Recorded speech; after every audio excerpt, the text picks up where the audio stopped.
আমি মোহাম্মদ আজিজ শেখ, সরকারি বাংলা কলেজ আহ্বায়ক সদস্য। জুলাইয়ের যে আন্দোলন ছিল 16 তারিখ থেকে আমাদের আন্দোলন আমি মিরপুর 10 নম্বরে শুরু করি। তো ওইখান থেকেই 18 তারিখে আমি গুলিবিদ্ধ হই এবং 34শে জুলাই যখন আমরা অবস্থান করি, তো দুপুর টাইমে ওখানে অনেক গুলাগুলি হইতেছিল, বিকেলেও হইতেছিল।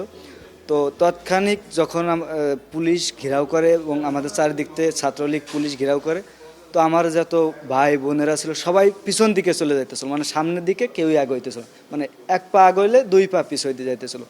তো ওইখান থেকে আমার মাথায় একটা চিন্তা আসে যে আমি যদি আমার বাংলাদেশের স্বাধীন পতাকা নিয়ে আমি এই ফ্লাইওভারের উপর উঠে দাঁড়াতে পারি, তাহলে হয়তো আমার ভাই এবং আমার বোনেরা, আমার সহযোদ্ধারা আমাকে রেখে চলে যাবে না। তো ওইখান থেকেই আমি তৎক্ষণিক মিরপুর ফ্লাইওভারের উপরে উঠি এবং আমার বাংলাদেশের স্বাধীনতা পতাকা আমি ওইখানে উত্তোলন করে দিই। তো তার কিছুক্ষণের মাঝে দেখি আমার ভাই ব্রাদাররা আরও আমাকে দেখে অনুপ্রাণিত হয়েছে এবং সাহস পাইতেছে, এই সামনের দিকে এগিয়ে গেছে।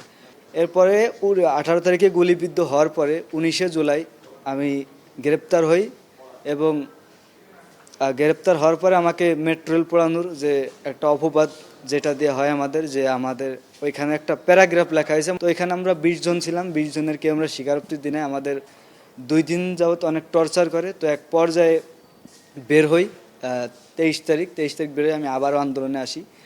এর মধ্যে আপনার আমায় পড়াশোনার পাশাপাশি বর্তমান সিএনজি চালাইতেছি। এই সিএনজি চালানোর দেখে আমার গাড়িতে একদিন দেশের পত্রে ভাই দেশের পত্র একটা নিউজ করে, এরপরে এনবিপি, এরপরে 71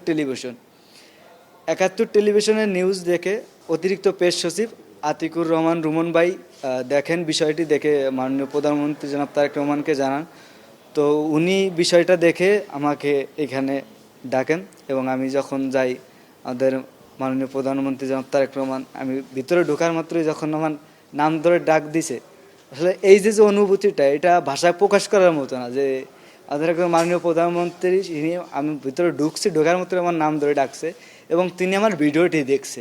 মাননীয় প্রধানমন্ত্রীর কাছে পতাকাটা আমার দেওয়ার একটাই ইচ্ছা ছিল যে আমি ছোট থেকেই আমি বিএনপিকে ভালোবাসি এবং আমি 2018 থেকে ছাত্রদলের সাথে সক্রিয়ভাবে ছিলাম এবং প্রেসিডেন্ট জিয়াউর রহমান এবং মরহুমা বেগম খালেদা জিয়া এবং বর্তমান মাননীয় প্রধানমন্ত্রী জনাব তারেক রহমান, তাদের যে একটা ধারাবাহিক আছে, আপনি দেখে থাকবেন আপনারা, যে জিয়াউর রহমান এবং মরহুমা খালেদা জিয়া তারা কিন্তু বিগত দিন ধরে স্বৈরাচারের বিরুদ্ধে আন্দোলন সংগ্রাম লড়াই করে গেছে।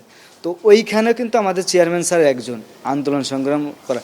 তো আমার মনে হলো যে আমার জুলাইয়ের রক্তাক্ত পতাকাটা যে একমাত্র যদি আমি কারো হাতে তুলে দিতে পারি, সেটা হলো আমাদের দলের চেয়ারম্যান স্যার এবং মাননীয় প্রধানমন্ত্রী জনাব তারেক রহমান। তো ওইখান থেকেই চিন্তা এবং তার কাছে দেওয়া, আলহামদুলিল্লাহ আমি ভালোভাবে তার কাছে পতাকাটা দিতে পেরেছি। এই অনুভূতিটা আমি ভাষায় প্রকাশ করার মতো না। যে আমি তো বললাম যে তিনি আমাকে নাম ধরে ডাক দিছে, এই যে একটা অনুভূতি, বা এটা আসলে ভাষায় প্রকাশ করার মতো না। এবং আমার রাত্রে আমি 2টার সময় ঘুমাইছি এবং 3টার সময় আমার ঘুম ভেঙে গেছে, আর ঘুম আসতেছে না, এবং কখন যাব।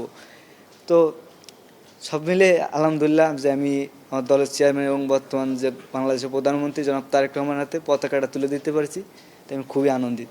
উনি আমার বিষয় শুনছেন যে আমি কিভাবে সিএনজি চালাতে আসলাম, এর আগে কি করতাম, বর্তমান পড়াশোনা কিভাবে করতেছি, কিভাবে দিনকাল কাটাচ্ছি, এই সব কিছু জিজ্ঞেস করছে।